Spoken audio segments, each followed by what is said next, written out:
Hello, I'm Josh. And I'm Drusilla from Bloodhaus, the podcast you're currently listening to. We've made the decision after some discussion to leave Spotify as a platform.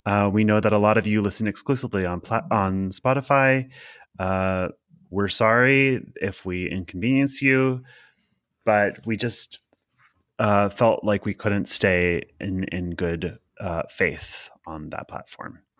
Considering what Spotify as a company has been doing of late, just give them a Google search. I'm sure there's umpteen videos and posts online and articles discussing this. It's just something that we, don't want to be affiliated with. And because we don't do ads and we're not doing this for the money or anything like that, we have the luxury of making choices like this. So while we won't be available on Spotify going forward, we will be available on every other podcasting platform out there. If you have a smartphone, you have a podcast app on that, you can listen to us on there.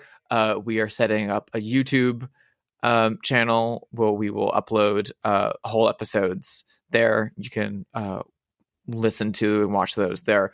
We are doing everything we can to make ourselves available to you in a way that does not support ICE. But we do apologize for the inconvenience, and we will be grateful for you to follow us to another platform. With that said, here's the episode. You are Damon. It can't be!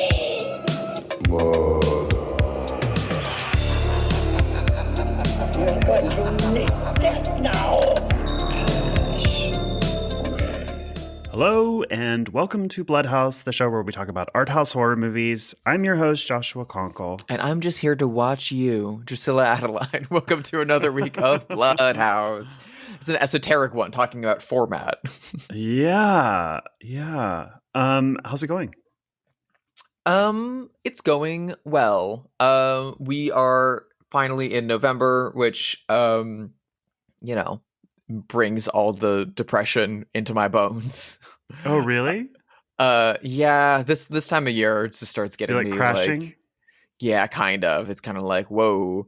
And there's a lot of stuff on my plate, so it's a lot of like, I just want to be done. It's sad to pack up Halloween decorations and like, I think about family and the holidays and things like that, but then there's still like shit and the year coming to a close to a certain degree. But then on top of that, so I want to be like in my self-reflexive mode and be wrapped up in a little blanket and sipping on a mug of cocoa and thinking wistfully while a like 40s movie plays in the background. However, my life doesn't allow me to do that at the moment. I am basically living out of my office this weekend. I have so much work. So, not the case. But how are you? What's going on over in Joshland? I'm good. I'm happy. I'm working really hard too, which is not the norm for me. I'm like a pretty lazy, terminally unemployed person, but now I'm very employed, which is good, but I'm not used to it. So I'm adjusting to working really hard. And I love the holidays. I love being cold in Los Angeles. Let me specify. I love the weather right now. I know. The weather is great. It's getting colder, so you can wear like little jackets and sweaters, which is such a treat in LA. We are going to the holidays, which is my first holiday season without my mom, which is going to be hard, but I'm also like going on a really cool vacation for my birthday in December. I'm going to Iceland right before the holidays. And so it's a mixed bag. I have a lot of opportunities. I love the weather. I love the holidays, but it's also a sad time. It's Christmas. Christmas is happy and sad. You're surrounded by a lot of really great people though. So yeah. That's what Christmas should be. That's why that Judy Garland song is so sad. Yeah. Even just saying that Judy Garland Christmas song just like hits me like an arrow to my chest. Even in the best year, if I hear two notes of Have Yourself a Merry Little Christmas by Judy Garland, I start ugly crying. So here's the thing. For years, I would hear that song. It's so funny I was having this kind of conversation in November. This early in November, too. But For years I would hear that song and whatever, it's just another Christmas song. It's cute, it's a little melancholic. Her performance is amazing. And then I finally saw Meet Me in St. Louis, and I saw that scene, and now if I hear even a strain of that, I like immediately get the mental image of that movie and of that scene, and I just like gut punch, cry my eyes out. It's just also getting older and like missing people and being far away from people and remembering the Christmases from being a little kid. And, you know, it's all of that. Christmas is a weird one. It's like such a beautiful, happy time, and also so dark and cold and sad. You know what I mean? It's like, it's a funny holiday. I love Christmas. I'm like a big fan, but that's kind of why I love it, because it's like so sad and melancholy. I don't know. Sometimes people are surprised that I love Christmas as much as I do, but I'm like, why? It's like such a goth holiday. Like I had sad. This exact conversation recently with my phlebotomist, which is a fun sentence to say. It is, yeah. I was having my blood drawn and was talking with her, and she was wanting to talk to me about the holidays, and I was so excited to talk about how many trick-or-treaters we got for Halloween and how much fun that was and stuff like that. And she was like, I don't celebrate a Halloween. And I was like, what do you mean? And she was like, I don't know, my family just never did. We just never did Halloween, so Halloween doesn't really mean anything to me. And I was like, okay. And she's like, but it's like the big one for you, huh? And I was like, yeah, but I also really love Christmas. And I was like, you know, goth fucking decked out. I was wearing a sweater dress that's like got a big fucking skull on it. And she was like, really? It's like, yeah. It's about coming together. Like it's about acknowledging that like death, decay, spooky, like sadness. But it's also about it's about coming together and about creating rituals that fight that off and fend that concept off. And it's also, as a kid, about having all the people around you kind of create magic and like create something magical for yourself, which is really amazing as a child. And then as an adult, you have to create that for yourself and for the people around you. And there's really something important to me about, not about tradition for tradition's sake, but simply about continuing to kind of create community space and create magic for yourself and for others. It's like, I don't know, it feels like self-hypnosis in a way, to be like, things aren't that bad. There is greatness in this world and kindness around you. That's the purpose of ritual. It's the purpose of holidays and ritual and celebrations. That's their function. We've probably spent too long talking about Christmas for it being early November. I am excited that we've already decided. I'm not going to let you forget this. We have decided to do Passion of the Christ for our holiday episode. I thought that was for Easter. No. Oh, I really want to do it. I think it's so funny. Fine, we'll do it. That'll be the Christmas episode this year. It's hard to find Christmas horror movies. I will lay down my arms on the war on Christmas. But I've been watching a lot of movies lately. I caught up to you. I saw Begonia, favorite movie of the year, probably. Hell yeah. Loved it. 5 stars. I saw Frankenstein. I don't like it as much as you. I thought it was fine, like a 3-star movie. But what I really wanted to talk about was a movie I know that you love that I watched last night.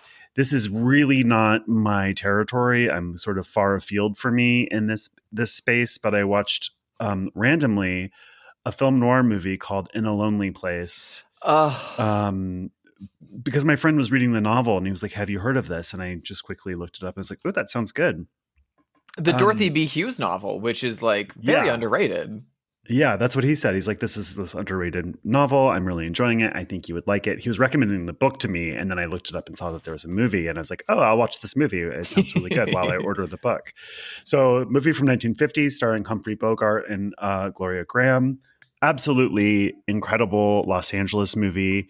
Humphrey Bogart plays a sort of terrible not terrible, I mean, he's a very talented screenwriter, presumably, but a terrible guy. Terrible guy, like kind of prone to drinking too much, prone to getting into fist fights. And he is supposed to read this book overnight to maybe adapt it into a screenplay. He hasn't read the book yet, and he has to decide by the morning. And so he asks the coat girl at the restaurant where he's hanging out to come home with him because she's read it. And so maybe she can tell him the story of the book so he can decide whether or not he wants to adapt it. So she does. And he's not very gentlemanly to her. And he sends her away with cab fare, and she is murdered that night, basically as soon as she leaves. This is witnessed by his beautiful neighbor, played by Gloria Graham. Not the murder, but just them interacting in the courtyard. And so she gets called into question. And so, of course, he's a suspect. And through this investigation, Humphrey Bogart and Gloria Graham become romantically entangled and fall in love. And it's just got so much atmosphere. And it's very sad and very funny. Great Los Angeles movie. Great movie about movies because it's about the film industry. It's such a cool movie. And it has the like one of my favorite quotes of all time that gets like if you watch any like movie about movies, this always gets like spurned into it because filmmakers love this movie so much. But it's got the great line of like, I was born when you kissed me. I died when you left me. I lived a few weeks while you loved me. Like it Beautiful is writing. Such a like tender and also like viciously mean noir film that doesn't have the quote unquote usual trappings of the film noir. It's not, a private eye detective is being seduced by a hot dame with gams down to there. Like, Yeah. it's not that. It's not the like heavy like narration and mystery. It's very different, and it's a very flexible genre with a little something for everyone. I fucking love that movie. It's fucked up and dark and weird, and it made me really happy to get that text from you to be like, do you know that movie? And I was like, ooh. It's so good. I just really, really loved it. It's on Tubi, listener, if you're interested. So you can watch it for free. It's just so phenomenal. And then I went on Letterboxd, and of course, it's just like 5 stars, 5 stars, 5 stars. Like everyone loves this movie, and apparently, I'm the last person who hasn't seen it or heard of it. Well, but it's a big screenwriter movie too, because it's like because he's a screenwriter. The script is phenomenal. Also, the writing is just incredible. I don't know film noir that well, and of course, actually, November is Noirvember for a lot. Noirvember, baby! I've been celebrating. I don't really know film noir that well. I think of myself as somebody who doesn't particularly like it that much. In fact, a few years ago when it was Noirvember, I was like, I'm going to celebrate, but I'm going to do French New Wave instead because I like those and I haven't seen those. And so I watched all the French New Wave movies I could for the month of November. So I'm just like criminally undereducated when it comes to film noir and movies from before the 60s in general, if I'm being frank. What a treat. I love film noir movies. I mean, this is slightly more a fitting conversation for the first week of November than talking about Christmas.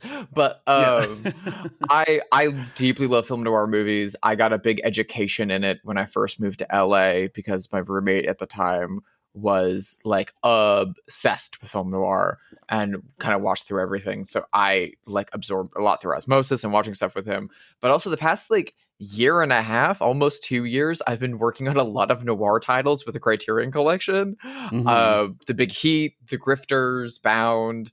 I've been really entrenched in it, and whenever I do projects with them, I do a lot of research all around to get like a big like handle on the thing. So I've been reading a lot of those original novels lately. I've been rewatching a lot of those movies. So if you ever want recommendations on like both like big totemic noir movies that you may have missed, but also ones that you're like, oh, I like In a Lonely Place, what's something more like that? I feel like there are some that probably aren't for you, but there's also some like On Dangerous Ground or Mildred Pierce. Mildred Pierce, I love that movie. The Tyrone Power version of Nightmare Alley from the 40s, Gilda with Rita Hayworth, Leave Her to Heaven, which is like a Technicolor noir film with Vincent Price. Like amazing. There's some really, really, really, really great stuff out there. I have so many noir movies to me are very similar to giallo movies. They're based on a lot of the same novels. Yeah. They have similar like not similar to each other, but within their own genres have like established tropes that you're more or less going to get some kind of both aesthetic repetition and thematic repetition. Noir films are usually about like internal decay, people dealing with their own darkness. It's very much an American like art response to the Second and First World Wars. And so because it's such a varied but consistent movement, both those genres I can just like pop like candy. I like will buy like box sets of like, here's some Giallo movies or here's some noir movies, and just treat it like candy box on Valentine's Day and just pop them in and be like, what's this one? I don't know. And to be honest, 80% of the time it's like 3.5 stars. It's cute. It's fun. Sometimes you're like, that's a fucking piece of shit. That was a major stinker. But also every now and then you get Joan Crawford in Flamingo Road, or you get like Force of Evil in a big combo. You get like really fucking Out of the Past with Robert Mitchum, like really, really, really amazing movies. That are like indelible and fabulous, and you can see how they like stretch into other things. But In a Lonely Place is truly like, God, amazing. Both one of the best of the genre, but also like defies a genre and is one of the best just movies. It's really I was pretty good. floored by it. The ending of it just totally devastated me. It's floored. That and Treasure of the Sierra Madre are Bogart's best like screen work ever. I think he can get into the kind of John Wayne trappings a little bit, where you're like, oh, it's a Humphrey Bogart movie. He's gonna play Humphrey Bogart. Like he's so like, literally iconic. Yeah. So when you get him in something like that, where he lets the darkness really seep out, like he turns the tap on in the back half of that movie, it's really, really good. And the like mania in Sierra Madre is like incredible. I don't even know if I've really seen a Bogey movie before, if I know him through like McGruff the Crime Dog referencing him and stuff. Do you know what I mean? Like, I assume you've seen like Maltese Falcon. Probably, but it would have been like as a child. My dad loves film noir movies, and so he would watch like they are dad movies, Casablanca and stuff like that. So probably that way, but like, I did not watch movies willingly from before the 1970s until I was an adult. Yeah, it's something that, it's an acquired taste, but once you acquire it, it's like, Yeah, now I like it, but I don't have the history with it that I do other things. Yeah. And of course, it's also something that's, because it's so refined, it's oft parodied very frequently, especially like in cartoons or in the 90s. It's very quick, like to like drop the saturation, get some chiaroscuro lighting. Here's the Venetian blinds. Yeah. Little like fedora and cigarette. It's very easy to be like, boom, the aesthetics without engaging with the themes. If you grew up in the 80s or 90s and you watched like old Looney Tunes cartoons, having no idea that they were referencing like old Hollywood movie stars until decades later, and you're watching a movie with Humphrey Bogart and you're like, oh, or Boris Karloff or whoever, and you're like, oh, that's who that was. So, okay. In that Looney Tunes cartoon. Interesting thing I want to bring up, and I should have brought it up in one of the last episodes, since we were talking about these people so much through October. But this didn't happen until literally on Halloween. On Halloween evening, I guess, when we were giving out candy, Ivory and I had on a like YouTube compilation of Halloween commercials from like the 70s, 80s, and 90s. Mm-hmm. Just like to be on in the background when we were giving out candy. It was very cute. It was very fun to be like, oh, wow, Walgreens put a lot of money into doing like a commercial in the late 80s. That's cute. But one of my favorite things was at a certain point we clocked that every single one of those commercials, which are all narrated by like whatever guy that could get in for $50 to like sit in a booth and read some copy, are all doing 3 impressions. And you can like, at a certain point of us just having it on, we would just call out the impression, because it never broke from those 3. It was always a Bela Lugosi impression. This Halloween at CVS Pharmacy. Do you want to guess which ones it is? Yeah, I'm gonna guess Bela Lugosi, Boris Karloff, Vincent Price. Okay, so I guess probably more like 4. They weren't really they weren't doing Vincent Price impressions at that time because they could just get Vincent Price to do it's Lime Away. They could just get him to do it. He did like a Lime Away commercial. It's really weird. But yes, it's him, it's Bella, it's Boris, because the what's the fucking ooh, in a spooky bag of M&Ms. You easily can get him. But the other go-to one is Peter Lorre. Oh, sure. Yeah. Peter Lorre is who I was reaching for when I was thinking of Looney Tunes cartoons. I was like, he is very much the one that the Looney Tunes are always going for. I had no idea who he was as a child, but he was always in Looney Tunes. And only as a 35-year-old was like, oh, he was an actor in the old times. Yes, and on participating bottles of Pepsi Cola. Yeah. It's kind of depressing, but it's really funny to watch him. It makes so much sense that it's of course it's Bela Lugosi, and to another degree, of course it's Boris Karloff. Even though I feel like less people would hear that accent and say that's Boris Karloff, they'd just be like, okay, British guy voice.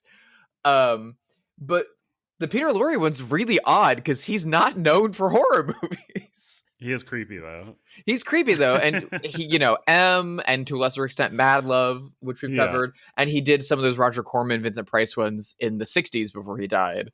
But he was mostly well known for oh, Rick, they're going to kill me. It's more like Casablanca and the Maltese Falcon and all those noir movies and stuff like that. So him being oh, Halloween at Walgreens is weird. I really loved it though. So I've been watching a shit ton of stuff lately, but I should also say, before I get into what I've been watching, that you and I went to go see something together recently. Mm-hmm. It was a big ol' event. We went to the Academy Museum, with a bunch of other friends too. Ivory was there. Some of our other friends, Nikki was there, and Gina and Angel, and then you were there with your friend Brian, and we ran into Shay from Disperse Home Media Shirts, and I think Annie Rose from Girls Guts Giallo was sitting behind us. Absolutely packed. And at some point when you first got there, my girlfriend and I had been sitting there for a minute, saving seats and chatting with our other friends. As soon as you got there and sat down and started talking, the person in front of us whipped around and immediately just went, "Hey, I love Bloodhaus." Yeah. And it was really cute. It was just really, sweet. Really adorable. Yeah. So to that woman out there who's potentially listening to this episode, thank you. We don't get that very often, and that's extremely kind of you. You looked great. So chic. Your whole row of people, just chic goths. Yeah, it was very it's very humbling to be recognized and complimented off of getting up on the weekend and talking to a microphone. But to then be recognized and complimented by chic goth people is even higher. Yeah. So thank you very much. And that screening of Deep Red with Dario Argento was molto sexy. It was a great time. It was insane to see him in person. Insane. His translator was also very chic. She was an older woman with some tasteful plastic surgery and good shoes. And negligible quality at her job. Yeah. But just I don't know, it kind of devolved at the end. He just kept saying molto sexy, molto sexy. He was talking about the Masters of Horror film, that episode film, whatever, that he did for Stars in the 2000s with the moderator, Howard Berger, the effects artist. Yeah. And he wanted to compliment Howard's work, which is about if you've seen their film Jennifer, is fucking disgusting. And Argento, it's molto sexy. And then the translator would be like, "Oh, very sexy." And Argento put his hand on her and said, No, molto sexy. You were like, oh, he was into it. He's a little horn dog and freak, and I love him for it. By the end of it, people were kind of looking around like, what's happening? But it was a great experience. He's the maestro. He may have sundowned, but it was worth it. I had a great time. And then on Halloween evening, Ivory and I put on another Argento movie for her to cross off her bucket list, because this is like a really big one. After the screening of Deep Red, Brian was like, I hadn't seen that before. That was so good. What are some other Argento movies that I should see? And that got you and I like listing off basically every Argento movie pre 1994. And one of those Ivory hadn't seen. And so the next night we put that on. And so this is my time to make a controversial point, which is opera a little overrated? I don't think it's overrated. I like that movie a lot, but for me, nothing past the 70s is top tier, including Tenebrae. Oh, that's bold. Yeah. That's bold. Which I like a lot. I like Tenebrae a lot, but like it's about the 70s for me with Giallo in general, but specifically with Argento. I get that. Giallo as a movement kind of dies in 75. I think Tenebrae is among his top 3, if not his top 2. And I'd only seen opera one time. And so when Ivory was like, "Oh, I haven't seen opera, let's do opera," I was very excited to put it on. And I will say, probably watching it the night after Deep Red isn't fair. I mean, Deep Red is so much better, but Deep Red is so much better than like most things on Earth. Yeah. But I will say, it was both that, but I was also struggling with my like memory and recollection of opera. And there's so much stuff in opera that fucking rules. The crows or ravens or whatever are so cool. Awesome. The like raven cam is so awesome. The needle eye thing is so crazy and like really freaks me the fuck out. Some of the kills are really good, but the script just felt a lot dumber than say Tenebrae or Four Flies or Phenomena. And it felt a lot more like a rote slasher film of the late 80s, because it's that point it's 87, and he'd been doing a lot more of the supernatural films before he came back to that one. And the killer's really, the moment the killer steps on screen, it's easy to spot like, oh, that person's the killer. It's very easy to be like, well, it's clearly this person, right? And it's been a few years since I've seen it, so maybe I'm due for a rewatch. Also, like, I don't know, I find the like fourth act ending a little like, what are we doing here, guys? But it's just, maybe this is too spicy of a take, but I don't know. Maybe is opera just okay? I know that a lot of discussions about Argento's fall off, because everyone accepts that Argento did fall off in the same way that like you can't deny that Terry Gilliam and Tim Burton fell off. Yes. But like Argento has a fall off point, but the exact point for Argento's fall off is like hotly discussed. Yeah. And everyone is typically like, well, they're all masterpieces, and then after opera you throw everything in the trash. And after rewatching opera, I think it's much less blunt than that. And I think that opera is more a harbinger of things to come. I think opera has more in common with Sleepless and Trauma than it does Tenebrae and Crystal Plumage. And I also think that Two Evil Eyes, or at least his half of Two Evil Eyes, The Black Cat, and Stendhal Syndrome are infinitely better than opera and are among some of the better stuff he did in the 70s. So you think that opera is like the beginning of the end? I think opera's the beginning of the end, and then he was able to get a few more really good things out following it. I still think Stendhal Syndrome's a masterpiece, and I also I'm not going to recommend Stendhal Syndrome to everyone. It's a really fucking hard movie to watch. That is his most extreme film ever. It is like up there with like Solo. Like it's tough, but it's really interesting and fascinating and rewarding. But the issue with Two Evil Eyes is that the George Romero segment that opens it kind of sucks. But Argento's half with Harvey Keitel is awesome. And to see him basically do an Edgar Allan Poe greatest hits run in 45 minutes is fucking awesome. So I don't think it's as simple as they're all masterpieces and then after opera throw it all away. I think there's really good and also like Trauma and Sleepless aren't bad. They're just mid. And I think, you know, if you're doing like A, B, C, like alphabetical tiering of Argento, I think opera might be the top of the C tier. C that low? I think either bottom of the B tier or top of the C tier, but it's definitely above Cat o' Nine Tails. It's definitely above Trauma. So when you're like, oh, it's all about the 70s for me, Cat o' Nine Tails kind of sucks.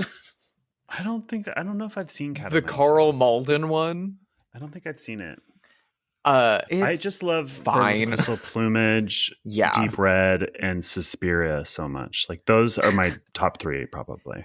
Yeah, that's like easy clear A tier for me. I definitely think Tenebrae is up there. Phenomena waffles for me. Phenomena on a good day could be one of his best movies, but also sometimes like meh, it's just fine. I'm not that into it, to be honest.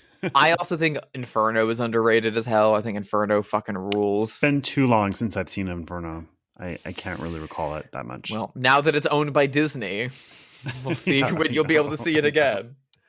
Anyway, opera is good. Opera is fun. Opera has a fun soundtrack. I just think that there's a certain horror fandom that might overconflate it because that was like a big touchstone for people in the late 80s of like discovering Argento.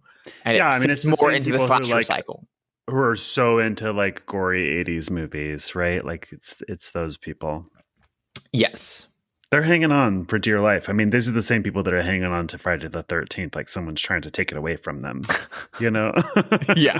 And I get it. I grew up with those movies. I like Friday the 13th. I get it. But it's like, boy, holding on for dear life. Anyway, opera, it's fine. I like that movie. But let's talk about a different movie. One that is maybe more than just fine. Yes, good even. This is a movie that is pretty damn new. It's from 2024. It's technically from 2025. It did festivals last year, but it got its US release in like January. Premiered at Sundance in 2024 and released into theaters by Neon in January of 2025. Directed by the legendary Steven Soderbergh, written by a pretty legendary screenwriter, David Kopp. It is 2025 rather's Presence. I wanted to see this. I know that you saw it in theaters. I missed it. I was really curious about it. This is a haunted house movie, very simply, where the camera is the ghost POV. A family moves into a house. Lucy Liu is the mom. She's doing white collar crime. She's obsessed with her. She's obsessed with her son, who is maybe not that nice. She's a boy mom for sure. The worst kind of boy mom. She has 2 teenage kids, a girl and a boy. When they move into the house, the daughter has recently lost her best friend, Nadia. We learned through a drug overdose of some sort. The son is like a star athlete, and so they're excited to put him in a new school because it has a great swim team or whatever. And there seems to be something weird about the daughter's new room. Some painters who are working on the house refuse to even go in there. And the presence, which again, we're in the point of view of through the camera, seems to be focused on the daughter. So we think it might be Nadia, her dead friend. Or maybe some former inhabitant of the house or any of these things. It's left ambiguous throughout the film. The There is a reveal. Origin of the yes, or it's left intentionally ambiguous, and at a certain point, you kind of forget to even think about it. Yeah. In some parts, to the point that when it is revealed, I think a lot of that aspect is what makes this movie work or not for some people. I think it works like gangbusters. I love it. I think we should hold off discussing the reveal right now. I think we should talk about it later in the episode. Great. But I think we should flag up big spoilers because this is such a new release movie. But I also think we can't really talk about a good bit of this movie without talking about it. So I think we will have to spoil. Okay. Or we'll do a big announcement before we spoil later. But I think there's plenty of like runway we can get to before then. There's also another plot point that I just want to introduce really quickly, which is that the teenage son, whose name is Tyler, meets a new friend at school whose name is Ryan, who's a teenage boy. Ryan and the daughter, whose name is Chloe, form a romantic relationship, which the son, Tyler's presumably not going to be happy about when he finds out. They're hiding it from him. And that's kind of it. The character of Ryan is played by an actor with the most like West Mulholland. Yeah, his name is West Mulholland, which like, oh my god, I want to beat my head against the wall. Gen Z name I've ever heard. But yeah, Lucy Liu is the mom. The dad is potentially the acting MVP of the movie. He's wonderful. He's played by Chris Sullivan, who I know from Broadcast Signal Intrusion. And from Josh Lobo's I Trapped the Devil. He was in The Normal Heart. Know him, if you're a big TV fan, as the guy in a fat suit in This Is Us, which is very odd. Okay. All right. So there's a I only watched like the first few episodes of This Is Us, which I found like so barfy and sentimental, but my friend at the time was writing for it. There's a woman on the show who's fat, and she doesn't feel like she deserves love because she's fat, of course, and then she meets a fat man and he really likes her and has a big crush on her, and it's very sweet, and it's this guy. But I didn't know that they put him in a fat suit, and it's just like hire a fat man. Oh my god. It's a little silly. That's kind of stupid. At any rate, he was wonderful in this movie. He's fantastic in this movie. And again, the way this movie is shot, it's all kind of fly on the wall style. It all feels voyeuristic and intrusive. And long takes, which must have been such a pain in the ass. Yeah. That like his performance feels so real and lived in and tender, and like Lucy Liu is the like movie star of this, right? On top of a relatively small role, not Megan Fox, fucking Julia Fox. Julia Fox as the real estate agent. Who's great, but it's kind of like ooh, fun. Yeah. So there's not like a history of this movie in terms of like, it came out, we saw it. There's some interesting things. They did film this during the strike. Yeah, they got a waiver, special permission. Yeah, they got a waiver for Neon, I guess. Yeah. Or whoever the production company is. It was made independently. Neon bought it at the festival. Steven Soderbergh produced it himself. So this is when we get into a topic I've wanted to talk about for however many years we've been doing this podcast. Yeah. One of my favorite living filmmakers of all time, Soder Daddy. I love Steven Soderbergh so fucking much. Okay, talk about it, because I don't know a single thing about Steven Soderbergh, really. Steven Soderbergh is so weird. He is a little Southern boy from Louisiana, child of like art professors. And broke onto the scene in 1989 with a little movie called Sex Lies and Videotape, which I assume you've seen and know. Nope. And he has since made a career swinging between major studio tentpole films that still feel very personal and tiny, weird little experimental films. And he has retired from filmmaking twice, come back both times. he has launched 2 major film franchises, directing and at least working on the majority of both of them. He is also his own cinematographer most of the time, his own editor most of the time. And since his return to filmmaking in 2017, since his second retirement, every single film he's made is like self-produced, self-financed, and then once it's done, he sells it to distributors. He made his own distribution company called Fingerprint Releasing in 2017 for Logan Lucky and Unsane, which, you know, didn't do so well. So then he started selling them to Netflix and fucking HBO and stuff like that. And now he's selling them to Neon and Focus. And like this, he is so prolific. You usually get 2 Soderbergh movies a year. We almost got 3 this year. But we got Presence and his other film Black Bag, the Cate Blanchett spy thriller film, literally a month apart. Insane. But both of them feel like plays. Both of them are like incredibly intelligently, stylistically directed. And you know, audiences might know his films better than his name if you know Ocean's 11, Ocean's 12, Ocean's 13, Aaron Brockovich, Contagion, Magic Mike, Traffic, Out of Sight, Solaris, Side Effects, The Limey, The Informant, Behind the Candelabra, and then just go. Here's what I want to say. I have never seen a Steven Soderbergh movie except for Unsane until I watched this movie. And I really? did not You'd only like seen his Unsane. 2 horror films. That's it. Yeah, because I've never been interested in any of those movies. I've never like wanted to see a single one of those movies. So here's what I know about him. I know that he is really into like new technology, I think, right? Like he likes to make movies on iPhones and things like this, just that he can keep making movies, like whatever he has available to him, he's into. I just know that he likes to do scrappy things. That's what I know about Steven Soderbergh. I would say Insane in this.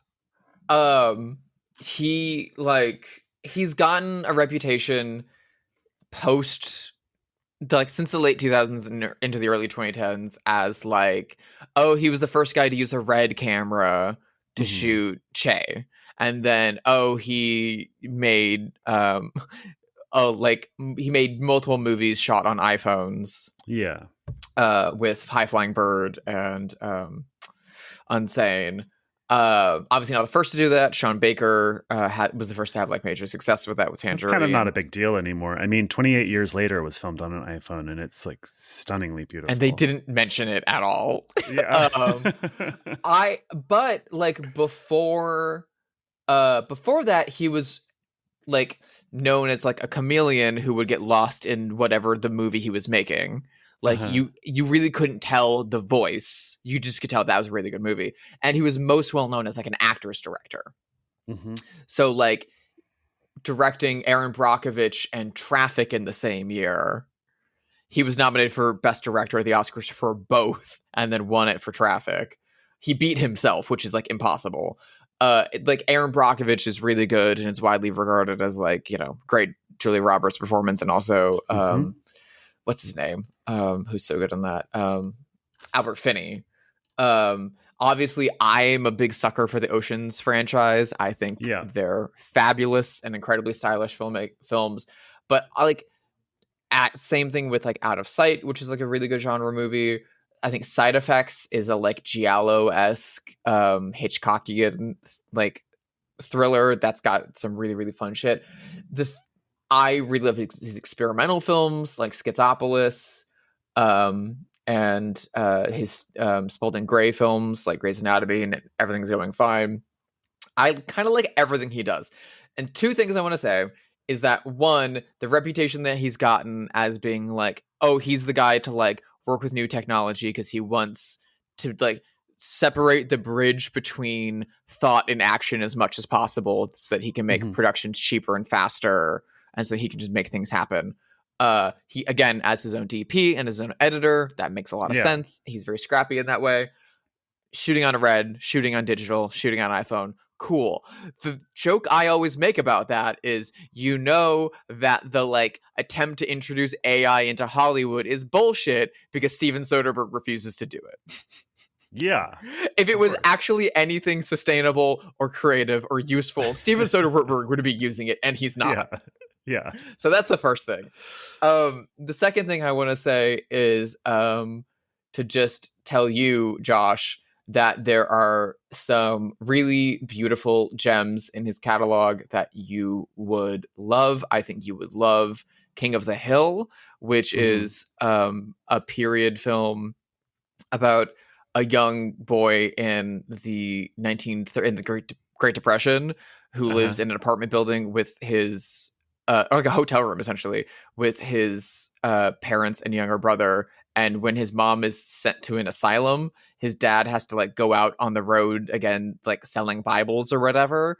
And so they ship his little brother off to go live with relatives and leave him alone in the hotel room, and he has to like keep going to school and being friends with Adrian Brody and like trying to get enough money to like pay the rent and to feed himself. That sounds good. And it's really, really good and tender and harrowing.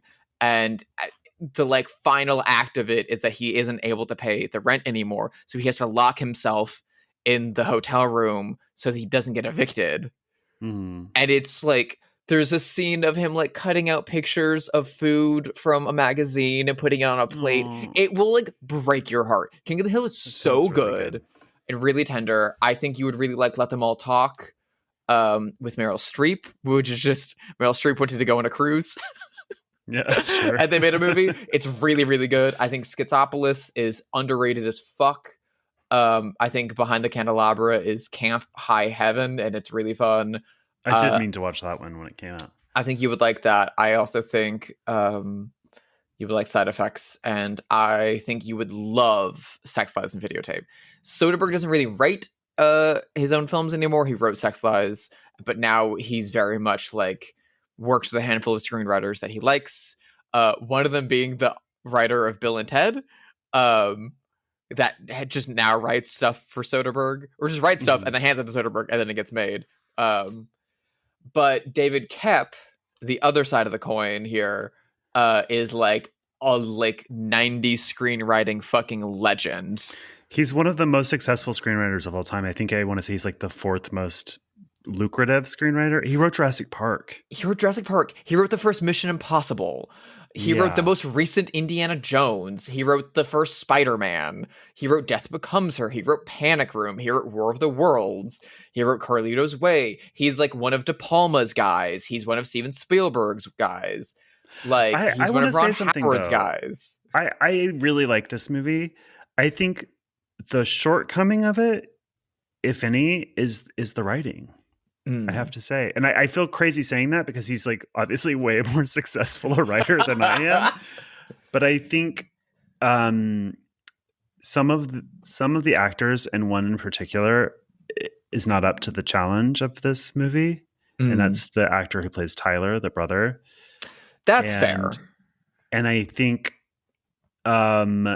the dialogue does not live naturally in the mouths of these young actors. And I don't know if I should blame it on the writing or the actors, but they needed to meet somewhere in the middle. Like it could have been like, hey, make these lines your own, make it more natural for yourself. But it just doesn't feel natural. Yeah. That dialogue feels stilted in the movie to me.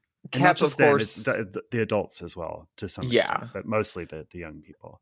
I will say Soderbergh does not really tend to go for naturalist performances anymore. I would say Aaron Brockovich is maybe the last film of his that is rooted in that. You like after the like run of the Ocean's movies, which are stylized in a different way performance-wise. The performances in the Ocean's movies are like comedy performance. Like they could be out of Coen Brothers movies, or I Think You Should Leave sketches. Like super weird shit. After that, when he starts making movies with non-actors like Bubble, and then he starts making things like Side Effects, he starts to drift towards slightly mannered and stilted performance styles. I see. That I find really successful in like matching the style that he's bringing behind the camera. I think it's crazy successful in Black Hat, which also came out this year, which was weirdly a big hit considering the kind of movie it was. I think Presence is really fascinating when you look more at Kep's career than Soderbergh's, because Kep is known for, again, Indiana Jones, Jurassic Park, Mission Impossible, like these huge bombast set piece movies. He's very much like the Hollywood screenwriter of the 1990s and of blockbuster movies.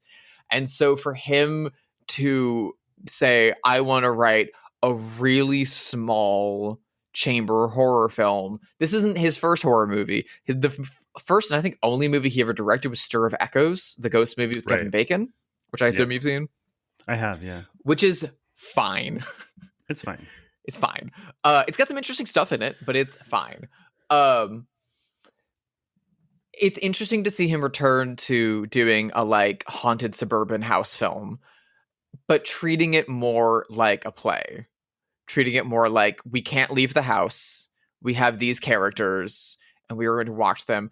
And the thing that I think personally works the best about Presence, both in terms of the way that it's shot by Soderbergh and the way it's written by Kep, is that for the most part, it's not treated like a horror movie. It's treated like a play about a family in crisis.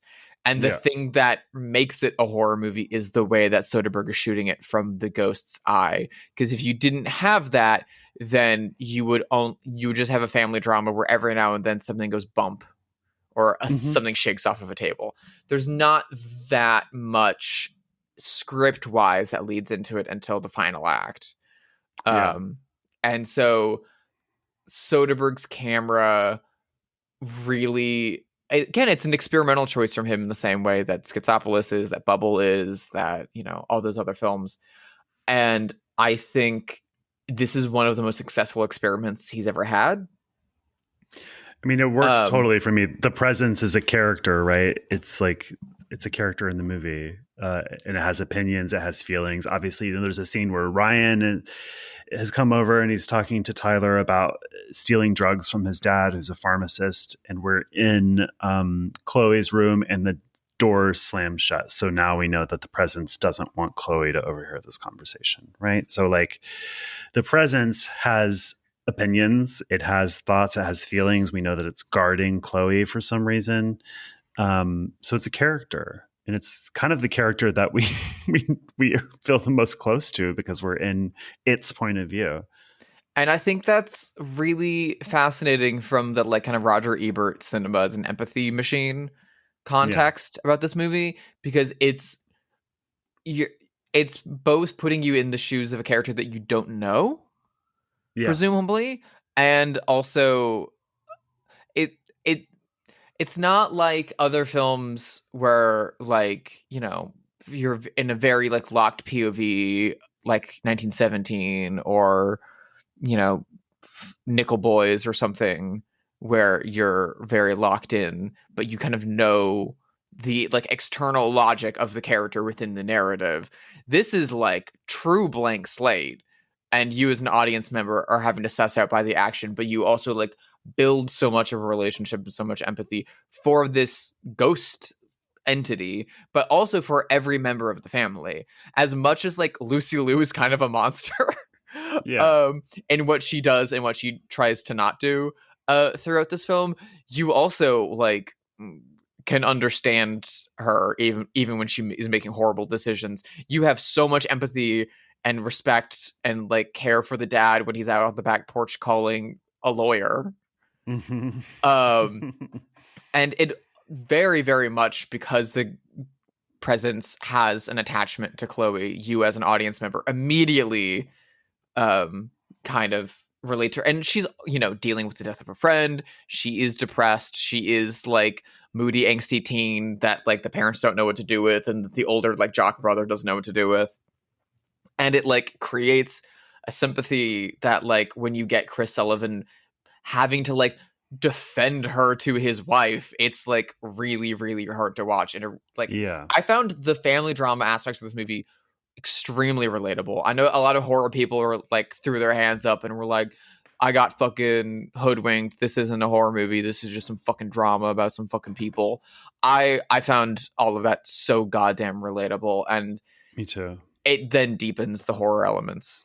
Yeah, and there's like some of the drama stuff is so interesting, right? Like we slowly learn that the brother Tyler is maybe someone we should be concerned about. Maybe he is. It kind of almost feels like we need to talk about Kevin, right? Like, what is wrong with Tyler? Like, is he violent? Is he a sociopath? Even is he? You know, like we start to learn darker things about him, and that's really interesting. The story that he tells at dinner about this heinous shit that he did at school that's getting Lucy Liu to laugh. And she's laughing. Like, what is wrong with these two? Like, so there's a split in this family between mother and son and father and daughter that is really interesting. And also mom is doing white collar crime. So it feels like there's something between mom and son that is rotten. Like the two of them are rotten, and then dad and daughter who are good. It's like, I don't know what happened in this family, but like the scene where he comes home from his practice late and she's at the like kitchen counter drunk because she's trying to like manage the mess of the crime she's starting to be investigated for. Right. And she just starts kind of like going in on him and kind of like, I love you so much. You're more important than anyone else. Like, I did this for you. Is like, that is like the exact, like really blurry line on the like boy mom thing where it's like, this feels like fuck almost incestuous. Like silver cord level of like, what the fuck is going on here? Right. And it's really fucked up and really devastating. And throughout the movie, you start to get a picture of the family. You start to get a picture of who Chloe is, the person, and what her future is, and the brother, fucking Tyler, and what like kind of future is held for him by the path that they're on. And throughout it, I'm like, I wonder how these kids are going to do with their mom in prison. I know, she's definitely headed there. So can we spoil this now? Because I want to talk about. Yeah. So this is the big point. If you haven't seen turn this episode off. Go. It's on Hulu. Fucking go rent it at your local public library. Whatever it takes. Go watch it. Stop listening because we're gonna fucking ruin it. Do not listen if you haven't seen the movie. I swear to fucking God. Okay, so the family has hired a psychic who eventually tells them that the presence is not the ghost of somebody who has died in the house, but is instead somebody from the future who has come back to protect somebody in the house, right? And so what eventually happens is this kid, Ryan, who steals drugs from his dad, the pharmacist, comes over, drugs Tyler, and then goes upstairs, drugs Chloe, and starts to put plastic over her face and is going to kill her. And while he's drugging her, confesses that he killed her friend and also a second girl and made it look like an overdose. Yeah. And the presence, after some effort, wakes up Tyler, who comes upstairs, tackles Ryan, and they both crash out of the window and fall down dead on the sidewalk below. So we are left to understand that the presence has always been Tyler coming back in time as a ghost to save his sister from Ryan, which we learn when Lucy Liu's character looks in the mirror when they're moving out of the house and she sees Tyler in the mirror and has a breakdown. Cool idea. It kind of reminded me of Lake Mungo and the idea of ghosts being kind of like trapped in non-linear time. I guess my question is like thematically in terms of script and storytelling, why the choice to make Tyler a violent person that we're supposed to worry about and Ryan a violent rapist? And do you know what I mean? There's like something strange about that through line of choosing to make Tyler the brother, this violent, horrible boy, and then also choosing to make him the presence who comes back in time to save his sister. I think is it just a red herring? I mean, to a degree, it does operate as a red herring, which is successful. It does kind of like, I at no point throughout the movie did I think it would be Tyler, and I think that really worked as a surprise. I think it's more in conversation about the way boys are raised and treated currently, and the way that like if you look at something like Adolescence, that Netflix show, this discussion of like so good contemporary male adolescence and youth is kind of being like a lot of these worst traits that 10-15 years ago we talked about as toxic masculinity are being like upended and supported by this kind of like manosphere concept. And so there's a degree of that on the back burner that's not made explicit about this character, but also just simply like, they are a fairly affluent family. She has to be white collar to do said white collar crimes. And he is like insulated and protected by his house. It's a very beautiful house. I know. Julia Fox did a great job. Yeah. He's very insulated and protected by his mother. He's very insulated and protected by his affluence and his wealth, and by his like social status on the swim team, and by his gender and by his age. Like he is like at the point where like he can do anything. Same with the other boy. I think the movie is very intentionally painting these two as being similar to make a difference about them in the end, that they are both being led to certain behavioral choices by the class, society, gender, all these things around them, and that it takes a horrible action to finally crack Tyler out of that and to discover the empathy within him, and to then do the same thing to Lucy Liu, because Lucy Liu's a fucking sociopath through a lot of the film too, and her fucking breakdown at the end is really earned. It is an incredible performance, and I've been saying she's underrated for so goddamn long. She's amazing. Yeah, I love Lucy Liu. And so it makes that character so much more impactful, even though it seems like she still learned the wrong lesson in the end. I think it's important to kind of show the distinction. To me, it feels like it's getting at a like almost nature nurture conversation of like, we are raising boys to be sociopaths. However, what you teach someone can be untaught. Meanwhile, Ryan is like a born sociopath, a murderer. He's a fucking serial killer. Yeah, like, I was so worried because he was going to. There's a scene where he's going to they've just had sex for the first time. We don't know if she's lost her virginity or had sex before, but like they've just had sex. He makes her drink and drugs it, so he's going to knock her out and have sex with her while she's unconscious. But they've just had consensual sex. So I was like, what the fuck is this? Like, it was really weird. And I was like, what is this? And so it just made me feel so weird, because I was like, who would do this after just having consensual sex with somebody, knock them out and have non-consensual sex with them? And of course I didn't know that this was where the movie was headed. So it makes sense once you know, but I was like, Jesus Christ, what a wild choice. One of the complaints I've seen leveled against this movie by casual viewers, horror fans, and even like Mark Kermode brought this up in his review of it earlier this year, was that the introduction of those themes in the back half of the movie are too heavy for this movie. People are like, why does this movie go there? This movie hasn't earned going there. And I'm like, fuck off. I don't agree with that. Fuck off entirely. This movie has nothing without that, really. Yeah, it like really like this movie has quite a bit to say about that. It is entirely sensitive about it. In no way is it gratuitous.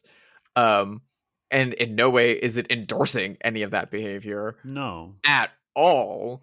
And as someone who, I've gotten to this a little bit over the course of how many years we've been doing this, grew up in a family with a violent older brother who expressed sociopathic tendencies. and behavior, and was later diagnosed as being sociopathic. Those elements of this movie were really hard to watch. Like, really, really, really hard to watch. I've seen people be like, you know, this is a very disingenuous depiction of like teenage boys. I fucking disagree. I've lived in a house with people like this. Yeah.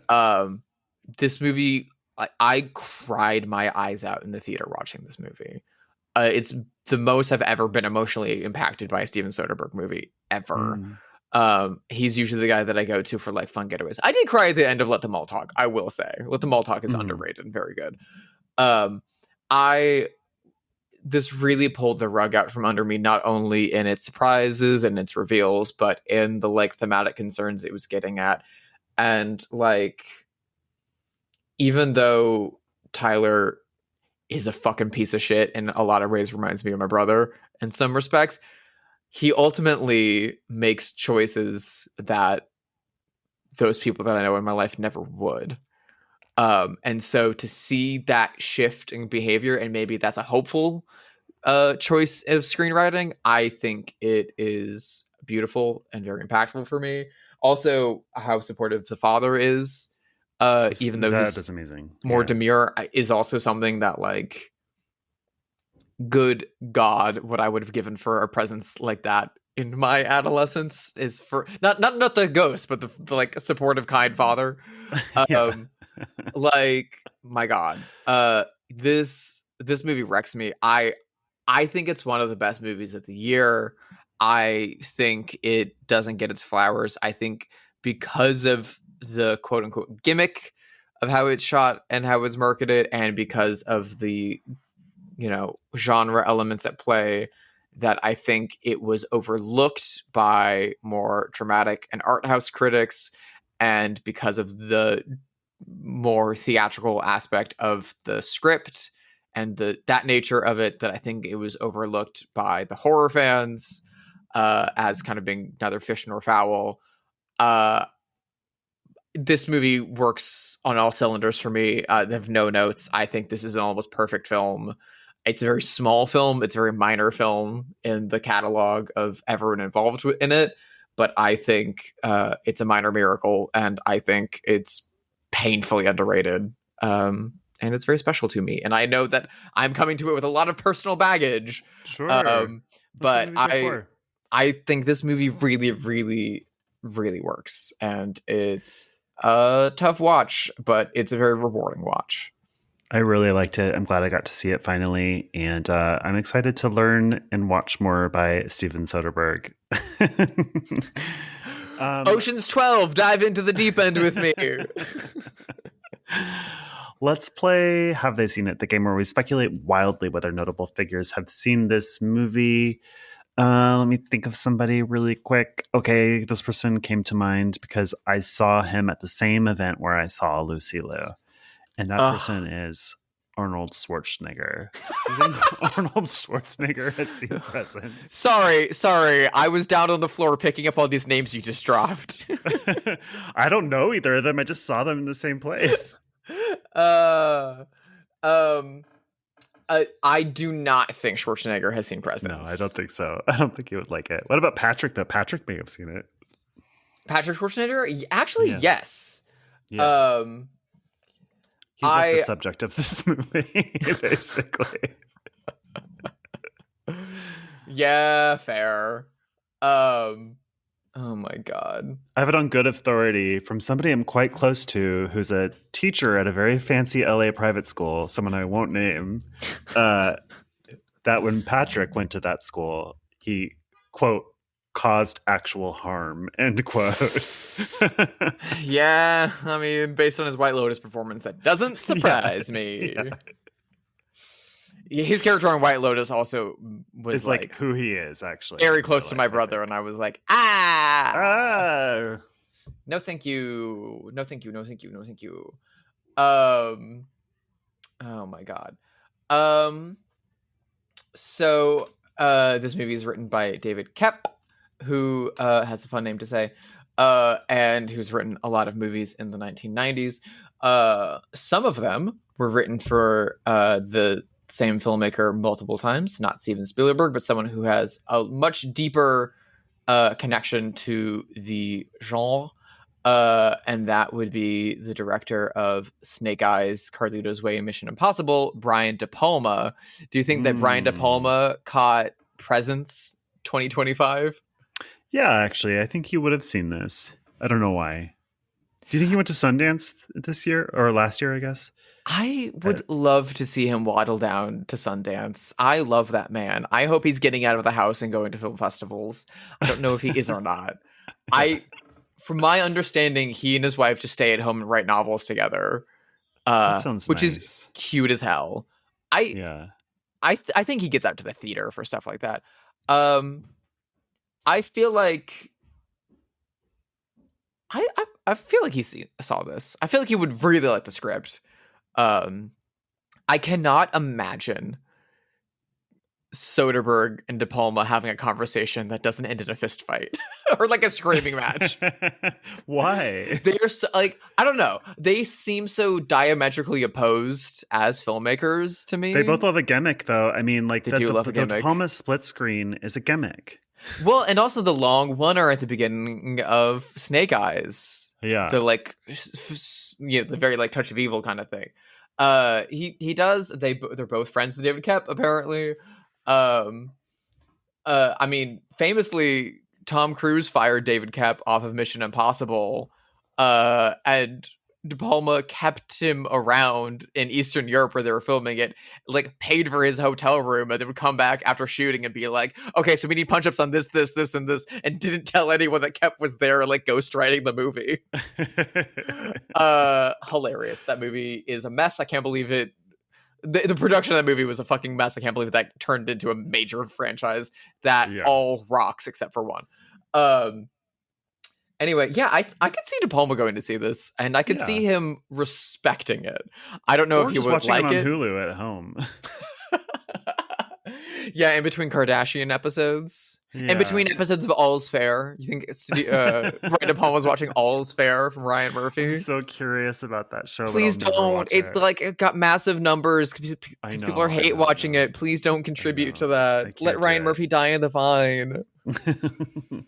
I'm thinking of so Soderbergh produced this movie, produces all those movies, as you told me. I'm thinking of somebody else who's like a really great producer, really smart. Emma Stone. Do you think Emma Stone saw this? I definitely think Emma Stone saw Presence. I think Emma Stone really dug Presence. I think Emma Stone should get Lucy Liu cast in a Yorgos Lanthimos movie. That'd be great. I think Emma should give Yorgos a DVD of this for Christmas. Campaign for Lucy Liu in the next Yorgos Lanthimos film, please. How fucking excited are you, by the way, for the Emma Stone produced Miss Piggy movie written by Cola Scola? I'm gonna be honest. The past couple weeks have been really rough. Like really rough. And Even when with Dick that Cheney news dying? I will say Dick Cheney dying, Miss Piggy news, and Zoran winning have really turned the prospects around. And I have hope again. Cola Scola is like one of the funniest people on earth. After the success of Oh Mary, I was like, Hollywood is going to roll out a giant red carpet at Cola Scola's feet and let them write, let them do whatever they want. And the fact that Cola Scola walked down that red carpet in heels and like banged on the Henson Studios and said, "Give me the pig."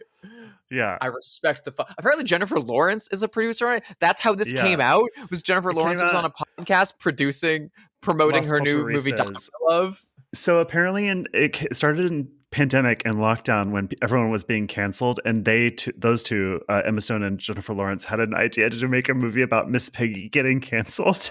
And then they hired Cola Scola. So I think the movie is about Miss Piggy getting canceled and trying to like restart her career. I mean, she is a sexual predator. So funny and good. Yeah, please. I hope Frank Oz is on board. I love it so much. That is amazing. And I hope somehow we can get a proper Kermit voice again, because whoever the fuck is doing it is dropping the ball. Maybe he's not even in the movie. It's like a solo Miss Piggy movie, is what they say. Maybe it's just her. Honestly, I'm here for the Muppet Extended Universe. Like, Yeah. I need a Rolf cameos, prequel at film. least. Yeah, if Rolf isn't in this, like, give me like a Miss Piggy Fabulous Baker Boys Yeah. with her and Rolf at the piano. Like, Rolf need, is like, the a Bo hard- Bridges. We need like a Hard Day's Night about Dr. Teeth and the Electric Mayhem where they're just Honestly, like on tour. Yeah, you're entirely correct. That would be fucking awesome. Holy shit. Okay, so I'm also thinking about like all when it comes to like, you know, modern horror people like Mike Flanagan and stuff like that do movies like to do stuff that's like adjacent to Presence. Like, yeah, of course Mike Flanagan, who's also like Neon's favorite child right now, has fucking seen Presence. Come on. Sure. So I'm gonna take a more left field choice and think about the movie that kind of minted Soderbergh as Hollywood royalty, and that is the 1998 masterpiece crime adaptation Out of Sight, based on the Elmore Leonard novel, which is of course starring Luis Guzman, Don Cheadle, Viola Davis, Albert Brooks, Dennis Farina, Catherine Keener, Isaiah Washington, George Clooney, fucking Nancy Allen, like one of the best casts of all time. All those people are 10s out of 10. Steve Zahn. But do you think that the female lead of Steven Soderbergh's Out of Sight, let me get this correct, Jennifer from the Block has seen Presence? I believe she is from The Bronx? The Bronx. I believe the Bronx loves and respects her. Her name is Jennifer Lynn Lopez. People call her Jlo, I believe. It's spelled out here. Do you think that the star of Monster-in-Law has seen Presence? It's hard for me to imagine her watching this for some reason. So I would say no. I don't think I can see her getting through this. No. I think I can see her being like, oh yeah, hey Soderbergh, oh yeah, Lucy Liu, and being like, it's a horror movie though, meh. Or being like jazz about those people being in it. I'm sure she knows. She probably knows Lucy Liu. She probably knows Lucy Liu, and she also probably knows Julia Fox. Oh, Julia Fox, yeah. Probably, yeah. She probably like knows both of them and was like, okay, I could see if she put this on Hulu, she would turn it off after 20 minutes. I think so too. And I do have warm feelings towards Jennifer Lopez. It's nothing against her. Like, I really liked her in that movie Hustlers. I think she's funny, and I don't know, I like her. So you think this is her now? Of course. You're a big fan of her documentary Halftime. You did tell me about This Is Her Now, and it made me want to see it because it sounded so insane. Josh, and what if I told you that This Is Me Now is a grand total of 50 minutes long? I also the love documentary in the making is longer. So in that movie, The Boy Next Door, where she's like sleeping with the kid that cuts her grass, she's an English teacher, so he gets her as a present a first edition of the Iliad. Or the Odyssey, either one. Either way, it's totally ridiculous. It's like from before books existed. It's like thousands and thousands of years old. It's Josh, so funny. That movie is directed by famous genius and good filmmaker Rob Cohen, director of Dragonheart, Triple X, and The Mummy, Tomb of the Dragon Emperor. Could not one person on set with 200 people, not one person can Google, including the person who made the prop? Didn't they Google it all? Be like, hey, this should be like a scroll, if nothing else. Like, it's just like, it's not a thing that could exist. Like, somebody needs to tell somebody. It belongs in a museum. Like, shut the fuck up. It just is not something that it could exist. Like, there's no first edition of the Iliad. She's so insane. It should just be like first edition of like Leaves of Grass or something believable. Right. Yeah. First edition of Petra and the Rye. Like, whatever. Be basic about it. I will say she's very good in Out of Sight. Out of Sight is a fucking 11 out of 10 banger of a movie. Her and Clooney in the trunk together is like legitimately deeply good and deeply sexy. Like, that movie is great. Albert Brooks is so good on it. Nancy Allen, like, truly Out of Sight is like as good as it should be. I remember like people talking about it and being like, oh yeah, it's like based on a novel by the same author as Jackie Brown. It's Elmore Leonard, and so like Michael Keaton is playing the same character from Jackie Brown in this, and like everyone was comparing it to Tarantino and being like, well, it's no Pulp Fiction, it's no Jackie Brown. Out of Sight is better than both of those films. Wow. Out of Sight is like kind of like the pinnacle of 90s Hollywood studio filmmaking, and it's produced by Jersey Films. Oh, okay. It is a banger. I think it's great. I think it's really, really good. And then that led to the other Soderbergh directed Jersey Films flick, Aaron Brockovich, which I think you would also love, produced by Danny DeVito and starring fucking Julia Roberts. No, I keep forgetting his name. He's like Albert my favorite. Finney. Albert Finney. Albert Finney doing an American accent in Aaron Brockovich is one of my favorite things in the world. He's just talking like this, and he's so Aaron, how could you? It makes me so happy. I see Albert Finney come on the screen, and I get the biggest fucking smile on my face in anything. Yeah. In Annie, in Miller's Crossing, fuck it, Big Fish, put it on. Like, R.I.P. Albert Finney, you would have loved Steven Soderbergh's presence. Thank you. Ghost. Thank you so much for listening to this episode of Bloodhaus. Please rate it wherever you listen to podcasts. You can email us at bloodhousepod@gmail.com. You can follow us on Instagram or Letterboxd. Drusilla, where can people follow you? You can follow me on Instagram if you look for Sister Hyde. You can follow me on Letterboxd if you look for Drusilla Adeline or Sister Hyde. And you can follow along with all my Noirvember watches. And you can find myself and my work over at sisterhydedesign.com. I've got new work out for the 2 new pieces out for the Nicolas Cage FKA Twigs Christ horror film, The Carpenter's Son, which comes out on November 14th in theaters, and for the film Train Dreams, which is out in select theaters now across wherever, and then will be on Netflix later, and also new art for Era Video for the movie Cheap Thrills with David Koechner and Sarah Paxton from Weapons, and Pat Healy and Ethan Embry. It's a really fun movie based on Roald Dahl's The Man from the South.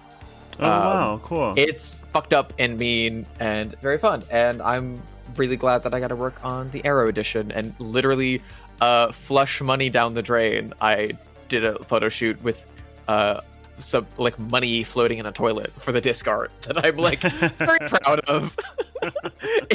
I worked really hard on that. It was awful, and the money since was cleaned and then spent, so it's fine. Check out that wherever you check things out. What about you, Josh? How can people lurk in your closet? I am at Joshua Conkel on Letterboxd and Instagram. What are we watching next week? It's new to both of us, but not new to the world, and I'm excited. Not new to the world at all. It's from the 70s, and it's based on a book, so the world itself has had many an opportunity, even though it seems like many have not watched this film. We are taking a little trip off to the jaunty English countryside, and we are getting locked in with a supernatural curse, a cat, and a member of The Who in the 1978 Richard Marquand thriller, The Legacy. Can't wait. Bye.